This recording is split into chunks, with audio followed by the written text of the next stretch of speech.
Mr. Mischief, A Spot of Trouble by Roger Hargreaves. Mr. Mischief woke up and groaned. He did not feel well. In fact, he felt decidedly unwell. He got up and went to the bathroom to look at himself in the mirror. He was covered in spots. So he made an appointment with Dr. Makewell.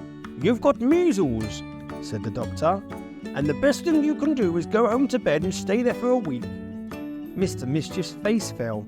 A whole week in bed? No mischief for a whole week. Mr. Mischief groaned for the second time that day. "And don't forget," said Dr. Makewell as Mr. Mischief was leaving, "measles are very catching." Mr. Mischief closed the door and then he grinned. A very mischievous grin. The sort of grin that meant that he was about to get up to no good. Before he went home, Mr. Mischief popped into the hardware shop and bought a pot of yellow paint. Then he painted all over his spots before paying Mr. Happy a visit. He didn't stay long, just long enough. Long enough, thought Mr. Mischief as he walked home, to give Mr. Happy the measles. When he got home, he went to bed and lay there chuckling to himself. What a nasty person he is. All the next day he lay in bed and thought about the trick he had played on Mr. Happy. And he thought, if Mr. Happy had the measles, then Mr. Tickle might catch them from Mr. Happy. Mr. Mischief chuckled at the thought of Mr. Tickle with spots all over his long arms.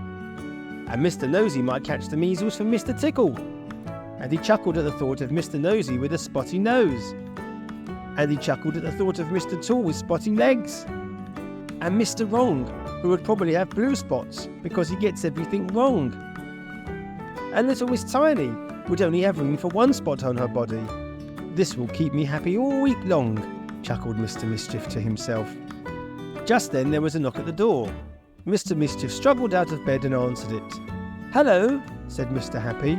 "I heard you had the measles, so I thought I'd come round and cheer you up. Here, I bought you these." Mr. Happy gave Mr. Mischief a bunch of grapes. Mr. Mischief looked at Mr. Happy, but as hard as he looked, he couldn't see any spots. Not one. "Aren't you afraid of catching the measles from me?" stammered Mr. Mischief.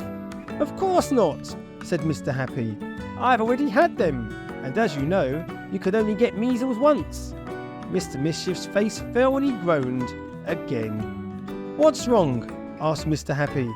"Don't you like grapes?"